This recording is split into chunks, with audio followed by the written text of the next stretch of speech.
분위기를 바꿔보겠습니다. 한 통의 신고 전화가 걸려옵니다. 그런데 분위기가 심상치 않습니다. 김기혁 아나운서. 네, 지난 16일이었습니다. 경기도 파주 오두산 전망대 인근의 갓길에서 며칠째 치우지 않고 방치된 자동차가 있었습니다. 이 주민이 이 자동차를 발견을 하고 경찰에 신고를 했는데요. 이 자동차의 소유주는 바로 55세 여성이었습니다. 네. 그런데 경찰이 남편에게 연락을 했습니다. 아하. 왜냐? 이 남편도 아내가 집에 들어오지 않자 경찰에 실종 신고를 했기 때문인데요. 세상에. 조사를 해보니까 이 실종 신고도 들어와 있고 차량도 방치되어 있어서 이거 범죄에 노출됐을 가능성이 크다라고 조사를 하기에 이릅니다. 뭔가 경찰은 강력 사건이 일어났음을 감지한 것 같습니다. 관련 얘기 들어보시고 이어가 보도록 하겠습니다. 16일 날 차가 오두산 전망대에 있는 근처에 주차돼 있는 것을 또 17일 날도 주차돼 있으니까 지나가던 시민이 신고를 한 거예요. 차 번호로 조회를 해보니까 부인이 집에 안 들어왔다 해서 18일 날 실종 신고가 된 겁니다. 실종팀에서 실종자 수색을 했는데 범죄 피해가 의심돼가지고 19일 날 화요일 날 정식 수사를 들어간 거죠. 남편은 이렇게 빈 차량, 아내의 차량이 발견돼서 발을 동동 구르면서 기다렸을 텐데 찾긴 찾았을까요, 양재민 변호사님? 결과는 참혹했습니다. 이 해경이 지난 21일 오후 9시 반경에 충남 인근의 갯벌 해상에서 이 피해자의 시신 일부를 발견을 했는데요. 세상에. 시민의 신고를 받고 발견을 할 수가 있었습니다. 시민이 이제 바다에 물이 빠져서 갯벌로 나갔는데 마네킹 같은 것이 있어서 신고를 했다라고 진술을 했고요. 해경은 신고를 받고 바로 갯벌을 수색을 해서 시신 일부를 수습했습니다. 그런데요, 지금 여러분 들으셨죠? 시신 일부랍니다. 이 말은 안진용 기자님, 시신이 훼손된 상태로 발견됐다는 거잖아요. 네, 맞습니다. 그 후에 이제 누가 이런 일을 저질렀는지 수사가 들어갔는데 37세 내연남이 그 살해범으로 지목이 됐습니다. 허허. 지난 16일 파주시 자신의 자택에서 이 50대 여성을 흉기로 살해한 후 시신을 훼손했고 이후 서해대교 인근에 유기한 것으로 혐의를 받고 있는데요. 또 이 남성은 경찰 조사에서 피해 여성과 내연 관계였다라고 주장을 하고 있는 상황입니다. 하하. 50대 내연녀를 살해한 30대 남성. 대체 두 사람 사이에는 무슨 일이 있었던 걸까요? 얘기 들어보시고 이어가 보도록 하겠습니다. 시신은 어제 밤 9시 좀 넘어서 서해대교인데서 발견됐고요. 20일 날 긴급 체포했죠. 본인들이 살했다고는 하는데 그 세부적인 상황에서 우리가 확인할 게 있고 해서 지금 수사 진행 중에 있습니다. 피의자들이 그렇게 이야기를 하는데 그 부분에 범행 동기 있어서 더 확인할 부분이 있다 이거죠.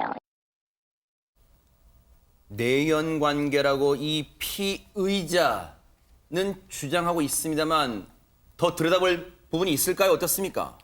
일단 이제 범인이 혼자가 아니고 두 명 아니겠습니까? 하하. 근데 내연 관계라고 한다면 남편과 이 부인이 적대 관계에 있어야 되는데 범행을 하는 데 있어서는 지금 그 둘이가 힘을 모았단 말이죠.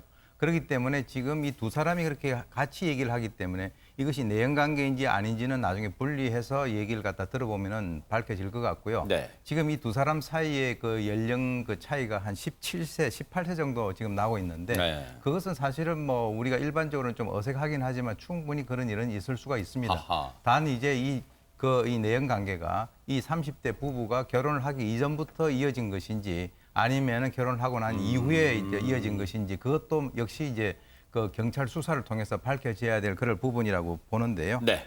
지금 뭐 추가적인 그 내용들은 아직 그 정확히 밝혀지지는 않는데 아마 조만간에 구체적인 내용들이 밝혀질 거로 기대합니다. 그러니까요. 그런데 자, 내연 관계라고 쳐요. 그러면 대체 이 내연 관계인 사이에서 무슨 이유로 이런 끔찍한 참혹한 짓을 저지른 걸까요? 김기혁 아나운서. 네, 일단 내연남의 주장을 들어보겠습니다. 이제 일방적인 주장이긴 한데요. 이 내연남과 이 55세 여성이 만나고 있었는데 이 남성이 여성에게 이별 통보를 했고 여기서 좀 다툼이 있는데 결국 집 앞까지 찾아왔다고 합니다. 그 과정에서 대면을 하는 과정에서 다툼이 좀 커졌고 그러다가 범행을 저질렀다라고 이야기를 하고 있습니다. 그렇다면 범행이 벌어졌을 당시에 남성의 집에는 이 남성만 홀로 있었던 게 아니었습니까? 양지민 변호사님? 그게 아닙니다. 굉장히 충격적인 것이 남성의 부인도 함께 있었는데요. 그리고 무엇보다도 이 부인도 남편의 범행을 도운 것으로 확인이 됐습니다. 세상에. 이 부분은 이 경찰이 압수수색을 실시하니까 범행 일체를 다 자백을 했고요. 네. 경찰은 이 부부에 대해서 살인, 사체, 손괴, 시신, 유기 등의 혐의로 지금 구속영장을 신청한 상황이라고 합니다. 물론 경찰의 추가 조사가 있어야겠습니다. 반드시 있어야겠습니다만 내연녀, 남편의 내연녀, 미워하는 감정 때문이었을까? 어떻게 살인에까지 이르렀을까? 이런 생각도 듭니다. 유인경 평론가님. 그래서 뭐 살인 사건이 굉장히 흔하긴 하지만 이 사건이 주목을 받는 이유는 첫 번째는 아까도 말씀드렸듯이 내연 관계 여성이 17살 연상이라는 것, 50대 여성이라는 것. 네. 그다음에 또 하나는 대부분의 이런 경우에는 내연녀와 남편이 힘을 합해서 본 부인을 죽이는 경우라거나 뭐 내연 남과 뭐 여성이 본 남편을 죽이는 경우가 되게 많은데 이렇게 부부가 동반해서 죽인 사례들이 그러니까요. 드물기도 하고요. 근데 그들 사이에 어떤 일이 일어났건 어떤 뭐 협박을 받았던 혹은 돈의 금전적인 문제이든 간에 문제는 어떤 고통이나 어떤 금액도 이들이 살인자가 된다는 것만큼 무섭지는 않다라는 거죠. 세상에. 한 5초만에 좀 생각을 하고 그러니까요. 행동 조절하는 바람이 있습니다. 참을 인자 3번이면 네. 살인도 면한다는 말을 그 말이 딱 들어맞는 상황 같은데 그런데요 지금 앞서도 말씀드렸지만 지금 경찰은 범행 동기를 더 면밀히 들여다보고 있는데 지금요 상당히 끔찍한 섬뜩한 가능성 하나가 포착이 됐습니다. 관련 얘기 들어보시고 이어가 보도록 하겠습니다. 남자 집에 간 건 맞다 말씀이신 거죠? 간 건 사실입니다. 간 건 사실이에요. 자녀 있죠. 피의자 쪽도 있고 피해자 쪽도 자녀 있고 그래요. 예. 그럼 당시 집에 이 자녀들도 있었겠네요? 예, 그럴 가능성이 큽니다. 예. 그래서 저희가 사실관계 확인할 수 있어서 그런 부분 지금 생산 거는 지금 수사 중에 있어요. 네. 지금 이 말은 범행 당시 그 피의자 부부 집에 그 부부만 있었던 게 아니라 자녀들도 있었다는 거예요. 그러면 가능성이?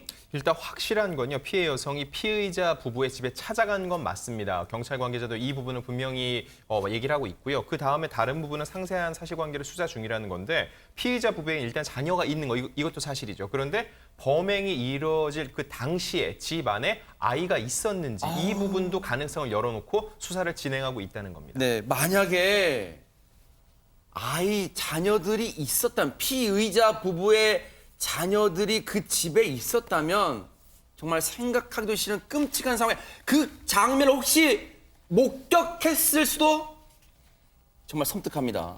목격을 하지 못하게 하고 아마 그런 그 훼손 작업을 했을 가능성이 큽니다. 이제 지난번에 그 제주도에서 발생돼서 고의종 사건 같은 경우도 이제 그런 케이스에 해당이 되는데 지금 일단 저희가 그 정확하게 밝혀지지 않는 이 그 상황에서 네. 한정된 정보만 가지고 우리가 얘기를 해보면 일단 피해자가 찾아갔다라고 하는 것은 피해자가 그 남성에게 집착을 하고 있다라고 하는 것이고 그 남성의 입장에서는 이제 일을 갖다가 이 두 사람 간의 관계를 끝나고 싶다라고 하는 것이죠. 즉 피하는 그런 단계이기 때문에 그것이 계획적이라기보다는 우발적 범행일 가능성이 크고 네. 그래서 이제 그 여성 같은 즉 30대 그 아내 같은 경우는 그 50대 여성이 굉장히 미웠지 않았겠습니까? 그런 상황에서 우발적으로 어떻게 살해가 됐을 때 그 여성에 대해서 같이 이렇게 그 공범으로 시신을 훼손하는 이런 일들이 발생했다라고 우리가 추정을 할 수가 있는데 네. 제가 볼 때는 이제 경찰은 범행 동기에 대한 진술이라고 하는 것이 수긍하기 어렵다라고 얘기를 하고 있긴 있습니다만은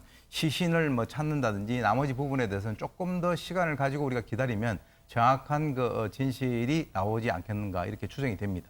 범행 후에요. 이들 피의자 부부는 휴대전화도 버렸습니다. 뭔가 자신들의 죄를 감추기 위함이라고 합리적으로 추정해 볼 수 있겠죠. 그런데 경찰이 찾아냈습니다. 지금 디지털 포렌식을 하고 있는데 지금 경찰도 범행 동기에 대한 진술 수긍하기 어려운 부분이 있다고 했잖아요.